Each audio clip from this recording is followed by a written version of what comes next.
Cathy Gill, registered dietitian, certified diabetes educator at TJ Sampson Hospital. Today we're going to talk about healthy grocery shopping on a budget. So, one of the first things you want to remember is don't go to the grocery store when you're hungry.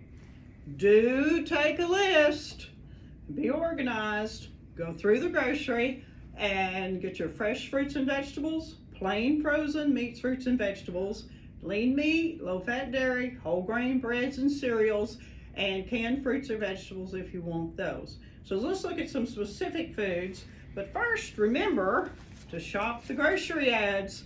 Those come out every week in the paper and they're also online. So you want to look through those to see what's going to be on sale this week and take advantage of that and plan your menus around that. And then also some of the major grocery stores have their advertisements online and also have a phone app that you can use for special digital coupons, and that helps keep you organized. And you can make a grocery shopping list on your iPhone too if you'd like. So we're at the grocery store. What are we going to look for that's heart healthy? If you start with the vegetables, vegetables are a good choice because they're low in calories, high in fiber, and contain significant vitamins and minerals that we need. So while you're shopping, you may prefer the fresh, which is fine, or you may prefer the canned vegetables. If you get canned vegetables, you need to buy those without salt, or if you do get the vegetables that contain salt, you can reduce the sodium content by opening the vegetable, dumping it in a colander, rinsing off with cold running water. And then the frozen vegetables, if you're getting the plain ones, typically come with no salt added, which is good. In the frozen section, there's a lot of good nutritious food, but there's also a lot of processed food. So you still have to look at the label or the nutrition content. So if we're looking at juices, for example, you have to remember to look at the label. On the labels, you want to look at the portion size, calories, fat, and protein and sodium. And a lot of folks will have different specific numbers for those, so we won't discuss the numbers right now. The canned products typically will be higher in sodium, so like regular tomato juice is much higher in sodium than the low sodium product. But when you're grocery shopping, buying the smaller pack individual serving is typically a lot more expensive than buying the larger package that has more in it, more servings, and you're paying for that packaging, so that ends up costing more. Then in the fruits, you want to use fresh fruit, or you can use the canned fruit or packaged fruit with no sugar added, or the frozen fruit. Fruit naturally does not contain sodium, and in your canned fruits you want to get no sugar added, and this individual pack will be more expensive than a larger bulk item, and that will apply to anything that's packaged, and anything that's in an individual serving is typically more expensive. Now remember, in the fruits and vegetables when you're shopping, you want to use the more colorful fruits and vegetables because they'll be higher in the nutrients that we need. If you're looking for something to add to foods for flavor, something like mustard has no sodium and no calories, and it's a very good product. Things like hot sauces are also low sodium, so that's a good seasoning item.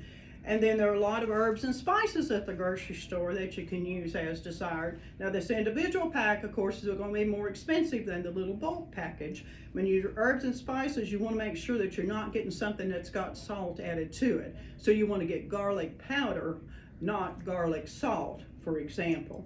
And there's a lot of other condiments like ketchup and barbecue sauce, and you just have to look at the packaging on that, look at the serving size, the sodium, the calories, and decide which is the best one to take home.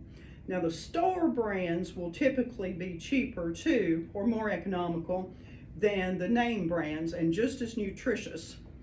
Then if you're looking at something for sweetening, of course, we need to cut back on sugars because the sugar's high in calories and doesn't have any nutrition that we need. You can use an artificial sweetener if desired, and that does save calories.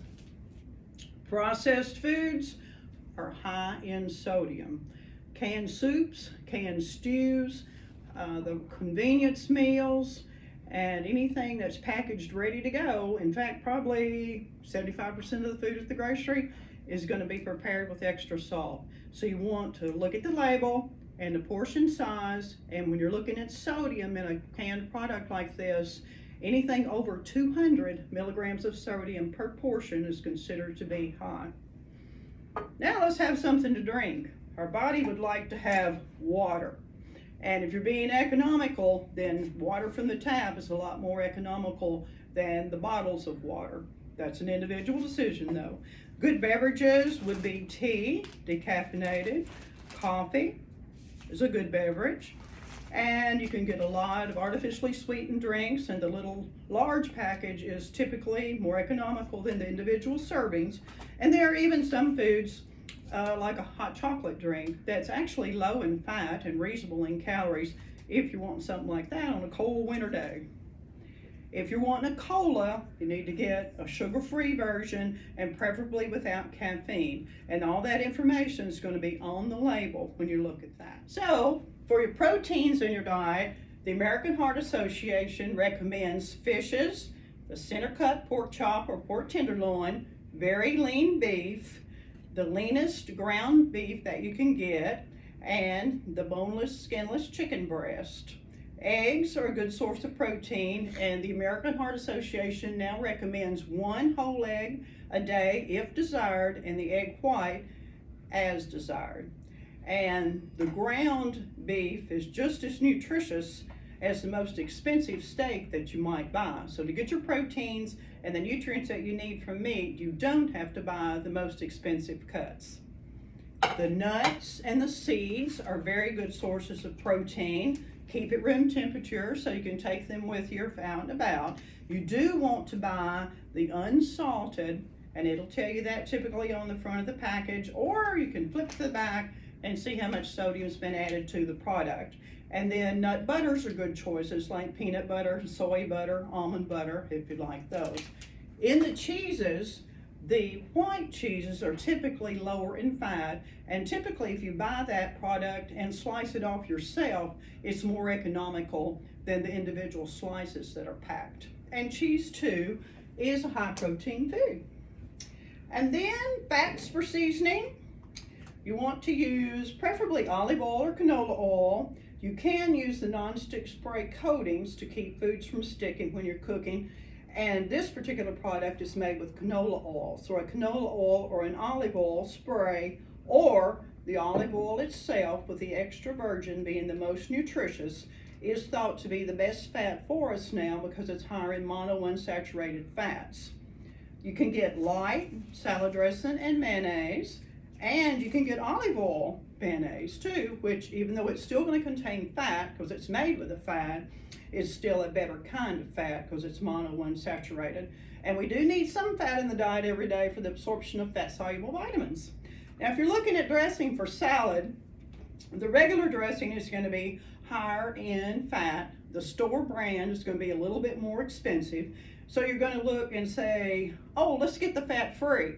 But when you read the package on the fat-free, it's higher in sugar, higher in carbohydrate, because they put extra sugar in it to try to make it more tasty. But you can shop around with these kinds of things if you want something pre-mixed. But the most healthy thing is to take your olive oil or your canola oil with the vinegar of your choice and some seasonings of your choice and make a delicious homemade dressing.